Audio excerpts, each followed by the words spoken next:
শিবিরকে বাংলাদেশে মাফ করার সুযোগ নেয়। গতকালকে তারা ওপেনলি ঘোষণা দিচ্ছে যে একটা লাশের বদলে তারা 10টা লাশ ফেলবে। আরে ভাই, লাশের রাজনীতির দিন তো শেষ হয়ে গেছে, তুমি কিসের লাশ ফেলতে চাও? একটা বা পাশ থেকে ছাত্র দলের দায়িত্বশীলরা, সিনিয়ররা তারা থামানোর চেষ্টা করে যাচ্ছে, সেখানে শিবির সশস্ত্র হামলা চালিয়েছে। ছাত্রলীগের ভিতরে থেকে আমাকে তুমি ছাত্রলীগের জায়গায় দাঁড় করিয়ে দিয়েছো। আপনি আমাকে রাজনীতি থেকে বিদায় করে দিতে চান, আমার রাজনীতি আপনি রাখতে চান না, সেটা তো হতে পারে না। কেন তোমাকে গুপ্ত লিখেছে? তো গুপ্তকে গুপ্ত বলবে না তো কি বলবে? এখন আপনারা বলছেন আপনারা গুপ্ত না, এখন আবার গুপ্ত বললে আপনাদের শরীর জ্বলতেছে, আপনারা সংঘর্ষে জড়িয়ে পড়তেছেন, আবার বলতেছেন আপনারা গুপ্ত না।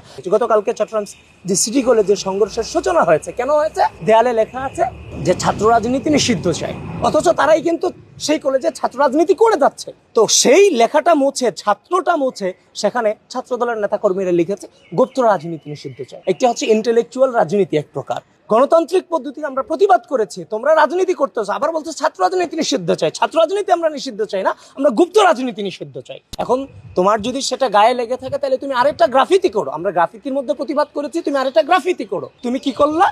তুমি শক্তি প্রদর্শন করলা, সংঘর্ষের সূচনা করলা, যে কেন তোমাকে গুপ্ত লিখেছে। তো গুপ্তকে গুপ্ত বলবে না তো কি বলবে? আপনারা দেখেছেন যে একটা বা পাশ থেকে ছাত্র দলের দায়িত্বশীলরা, সিনিয়ররা তারা থামানোর চেষ্টা করে যাচ্ছে, সেখানে শিবির সশস্ত্র হামলা চালিয়েছে। তাদের হাতে দেশীয় অস্ত্র ছিল না।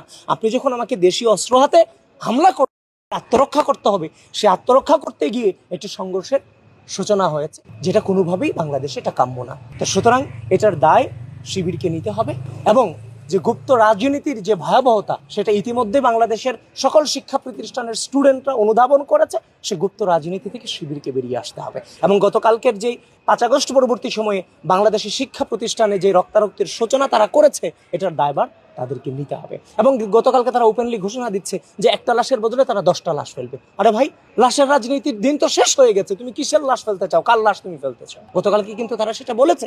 ঢাকা বিশ্ববিদ্যালয় থেকে গোটা বাংলাদেশের প্রতিটা ক্যাম্পাসে ছাত্র রাজনীতি নিষিদ্ধের নামে ছাত্র দলকে ছাত্রলীগের জায়গায় বসিয়ে ছাত্র দলের উপর সাধারণ শিক্ষার্থীদেরকে বিভিন্নভাবে বিভ্রান্ত করে, বিভিন্ন ভুয়া ফটোকার্ড দিয়ে যে ধরনের মবকলিসে করেছে, শিবিরকে বাংলাদেশে মাফ করার সুযোগ নেয় যদি যথাযথ এদের কোনো বিচার হয়। সুতরাং এই দায় তো এদেরকেই নিতে হবে। আমরা কেন এই দায় নিতে যাব?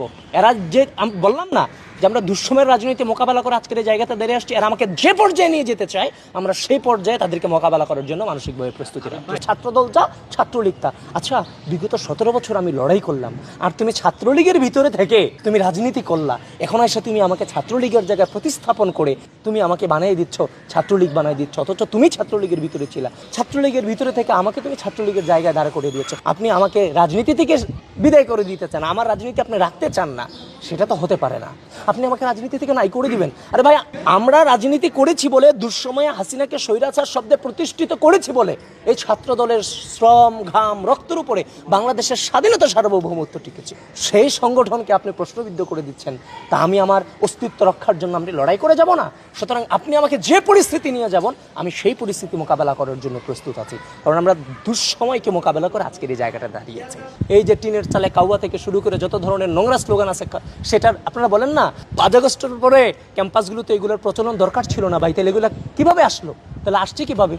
এই নোংরা রাজনীতি, নোংরা স্লোগান, এগুলোর প্রচলন কারা করেছে? জামাত শিবির ক্যাম্পাসে করেছে সাধারণ শিক্ষার্থীদের বেশে। সাধারণ শব্দটাকে পর্যন্ত এরা অপমানিত করেছে বিভিন্নভাবে। এখন শিক্ষার্থীরা নিজের সাধারণ শিক্ষার্থী পরিচয়টা পর্যন্ত দিতে চায় না। আমরা তো আপনাদেরকে গুপ্ত বলতে চাই না।